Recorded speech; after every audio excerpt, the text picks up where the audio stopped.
Na noite. Na noite com a IPA. Espaço Consumidor. Apoio Procon Municipal de Sorocaba.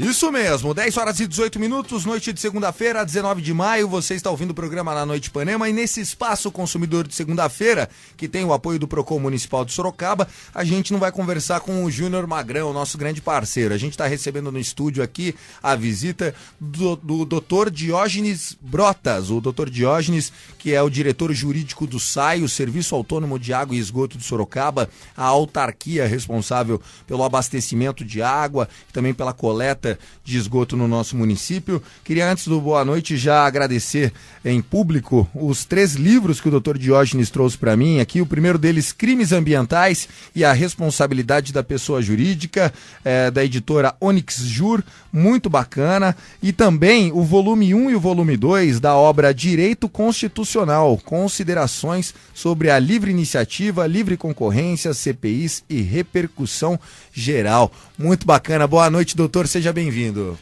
Boa noite, Tiago. Boa noite, Luizinho. Boa noite aos ouvintes, amigos da IPA na noite. Para mim é uma satisfação e eu agradeço muito o convite de aqui estar. Maravilha. É o momento da gente falar um pouquinho direto com o nosso usuário, acima de tudo, né? O nosso munícipe, nosso ouvinte, mas o usuário, porque acreditamos nós que todos os municípios, todos os imóveis de Sorocaba, eles estão sob a responsabilidade da autarquia, né, doutor? Sim, sem dúvida. É uma tarefa bastante gratificante e ao mesmo tempo instigante, porque a cada dia na autarquia nós nos vemos diante de desafios menores, maiores, mas que sempre que são vencidos nos trazem muito aprendizado e muita satisfação, né? Maravilha. Se alguém quiser fazer alguma pergunta ao vivo, liga para cá, 21020391, o bate-papo é rápido, então liga já. Vamos lá, primeira pergunta, doutor. Não pagar a conta de água é passível de corte no consumo? Sim, de uma maneira objetiva, não pagar é passível de corte. No entanto, sempre que a pessoa se vê numa situação de mora, de atraso ou mesmo de inadimplência, a autarquia procederá a uma notificação, dará a ela ciência, né, inequívoca de que de fato ela tem esse débito, então propiciar ela a oportunidade de pagamento e, eventualmente, se ela não saldar essa obrigação, aí sim poderá ser passível de corte. Isso. Inclusive, existe uma lenda de que a água é um preceito básico para a vivência, para a higiene pessoal e tudo mais, para a saúde da família, e que não era possível cortar a água de um imóvel. Isso é mentira, então? Eu não diria que é mentira, mas hoje o pensamento que predomina, inclusive nos nossos tribunais, é que se trata sim de uma prestação de serviço público em que pese tratar-se de um bem essencial, no entanto, o não pagamento enseja a supressão, sim. Tá certo, esse é o Dr. Diógenes Brotas, diretor jurídico do SAI, conversando aqui com a gente. O chamado gato, quando eu digo gato é puxar a água clandestina do vizinho, é a adulteração do relógio. Qual o risco judicial que esse usuário, o usuário infrator, está correndo, doutor? Olha, Tiago, você bem colocou, é usuário infrator. E é importante deixar claro para toda a população que quando uma única pessoa ou mais de uma pessoa faz essa prática da fraude, o famoso gato, acaba despejando ou mesmo distribuindo sobre toda a população esse ônus. Então, o que acontece? Se a pessoa faz a fraude, comete a fraude, ela faz o gato, ela não paga. Pois bem, isso é uma infração. Ela será notificada, será oportunizada a ela a possibilidade de apresentar uma defesa e, eventualmente, se a defesa não for aceita, como normalmente não é em casos como esse, ela poderá sofrer multa, inclusive a supressão da ligação. Caramba, né? E é mais comum do que a gente imagina, doutor? Infelizmente, a incidência é grande. É claro que a autarquia tem realizado esforços no sentido de coibir essa prática, que, como comentei, ela é danosa a toda a sociedade, né? Até porque acaba desviando o recurso que viria para novos investimentos. Então, existe um esforço muito grande nessa batalha. E só ressaltando que, além da multa, a pessoa também poderá ser obrigada a pagar um prejuízo nos termos da legislação existente na autarquia. Quando a gente fala de gato, doutor, muitas... Esse gato mesmo, Luizinho. Quando a gente fala de gato, muito se imagina da pessoa pegar a água do vizinho, como a gente já explicou. Mas existe também o gato da destinação incorreta do esgoto, né? O esgoto clandestino. Muitas vezes isso da pessoa jurídica. Como é que é a abordagem nesse tipo de situação? É da mesma forma? O proprietário da empresa ele pode chegar a ser preso, por exemplo? Olha, a ser preso não, porque nós em tese não estamos falando de um crime. Isso pode ser constatado num caso concreto. Mas de uma maneira geral, o que ocorre? O SAI pode, através da sua fiscalização, constatar essa ligação clandestina, essa ligação irregular de esgoto, assim como existem invariavelmente os alertas dados pela população em geral, no sentido de que passou em determinado local e verificou uma situação irregular como essa. Pois bem, da mesma forma que a inadimplência pela falta do pagamento, o que acontece? A pessoa será notificada, será dada a ela a oportunidade de apresentar uma defesa, né? E aí o SAI tomará as providências cabíveis, no sentido de proceder à supressão, eventualmente aplicar a multa, né? E as demais sanções. Lembrando que se não houver resultado dessas práticas no âmbito administrativo, nós iremos nos socorrer das vias judiciais. Muito legal, o papo tá bem bacana aqui, 10 horas e 24 minutos, conversando com o Dr. Diógenes Brotas, ele que é diretor jurídico do SAI, respondendo algumas perguntas básicas. Eu vou fazer mais uma pergunta, a gente vai para uma música rapidinho e já volta com mais, tá bom, doutor? Perfeito. Vamos lá, houve um vazamento, muitos imóveis já têm 40, 50, 60 anos e é normal que a parte hidráulica, com o passar do tempo, acabe sofrendo avarias e tudo mais. Pode acarretar multa para o proprietário do imóvel esse tipo de vazamento? Olha, Tiago, é natural que no caso de vazamento haja um aumento repentino, brusco do consumo. Então, nesses casos, o que nós orientamos à população? Sempre que identificar que houve um aumento repentino no consumo, se dirigir até a unidade central do SAI, na Avenida Pereira da Silva, 1285, ou então nas Casas do Cidadão, em que ela receberá orientações de funcionários para proceder à regularização. De um modo geral, o que se solicita dela? O requerimento, um comprovante de que houve um reparo no local, para que eventualmente possa haver a revisão do consumo, né? Muito legal, doutor. Então vamos tocar o som que tá bombando nesse verão? Nesse verão? Ah, não, vamos de som de Luizinho. Luizinho, anuncia o som aí. Que som que é esse? É o Capital Cities. Capital City pra vocês, 10h25. 10 horas e 28 minutos, você ouviu o som aí do Capital Cities. Muito bacana, mas mais bacana ainda é esse bate-papo hoje dentro do Espaço Consumidor com o Dr. Diógenes Brotas, ele que é diretor jurídico do SAI, respondendo as dúvidas mais frequentes, imagino eu.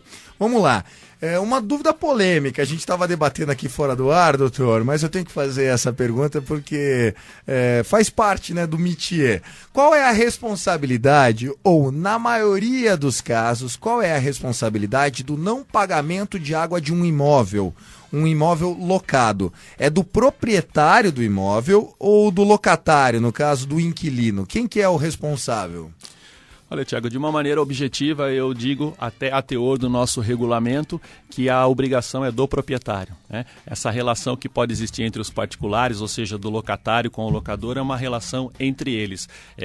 Nós sustentamos, e com bastante êxito, que a obrigação acompanha o imóvel. Então, o titular é quem responde pelas obrigações, pelas dívidas deixadas. Ou seja, o proprietário tem que ficar de olho no inquilino se as contas de água estão sendo pagas, né? Exatamente. A melhor dica que você dá para um locador, no caso, né, seria o quê? Conferir mensalmente se a conta está sendo paga? Como é que é isso? Porque o cara que é inquilino, muitas vezes a grana está curta, a última coisa que ele vai pagar, infelizmente, às vezes é a água, né, doutor? Então, Tiago, no caso dos imóveis que estão sob administração de imobiliárias, esse acompanhamento é feito frequentemente pelas próprias imobiliárias. Okay. No entanto, aqueles proprietários que optam em fazer uma administração própria, aí o cuidado é um pouco maior, porque ele sim deve regularmente, eu diria, mensalmente, fazer esse acompanhamento. Então tá aí a resposta, hein? A responsabilidade do não pagamento de água de um imóvel é do proprietário na maioria das vezes. Qual que é a dúvida jurídica mais recorrente, doutor? Olha, Tiago, são inúmeras as dúvidas. Uma coisa que nós verificamos bastante no campo administrativo e principalmente no judicial é uma discussão técnica, uma discussão jurídica quanto à natureza do serviço. E hoje é tranquilo o entendimento segundo o qual trata-se de tarifa ou preço público. E eu digo isso por quê? Porque muita gente confunde, entendendo que os valores cobrados pelo SAI são tributos ou são impostos, né? Tá certo. Então, qualquer dúvida que a pessoa tenha, ela pode procurar a central de atendimento do SAI, né? No que toca à prestação de serviço, sim. Se a questão for técnica, aí recomendamos que procure um profissional, né? Porque nós, enquanto advogados do SAI, defendemos os interesses da autarquia. Da autarquia, do Sistema Autônomo de Água e Esgoto. Queria... tá certo que graças a Deus, a nossa reserva aqui, a nossa represa está indo muito bem, obrigado. Mas lá em São Paulo, todos têm acompanhado diariamente a redução dos níveis d'água da represa da Cantareira. Inclusive, o governador Geraldo Alckmin tem a intenção, né, de promover algo polêmico, que é uma multa para o usuário ou responsável pela conta d'água que ultrapassar uma média.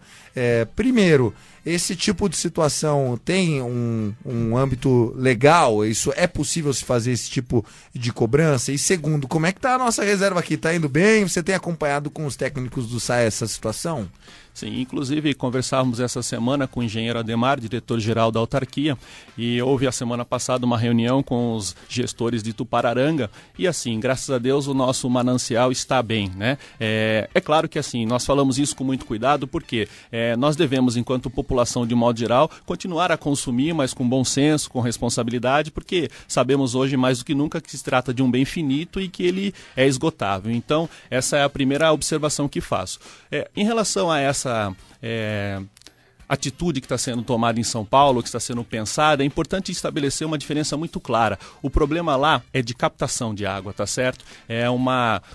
O manancial está secando, o principal, o sistema Cantareira. Então, medidas estão sendo tomadas para, num primeiro momento, forçar a população a reduzir o consumo e, quando essas medidas não surtem efeito desejado, como é o que aconteceu lá, aí sim uma punição, né? A posição se inverte.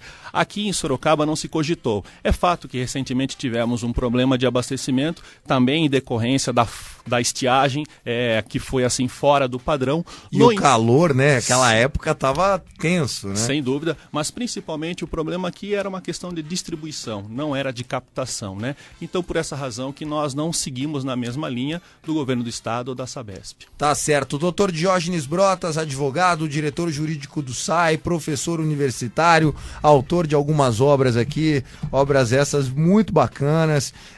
Eu fico admirado como o Dr. Diógenes ele aborda o assunto da legislação, né, o do direito em si, de uma maneira geral. É uma pessoa que com certeza gosta muito disso. Doutor, muito obrigado e leva meu abraço para o Ademar Spinelli, diretor-geral do SAE, e para toda a equipe de diretores, para todos os colaboradores, para o Marcos Alexandre também, toda a equipe do administrativo, porque são soldados da nossa cidade que estão lá na autarquia, viu? Muito obrigado mesmo.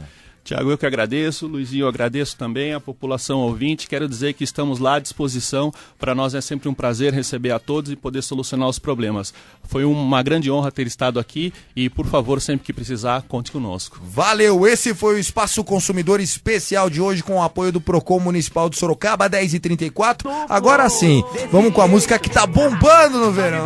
No outono também.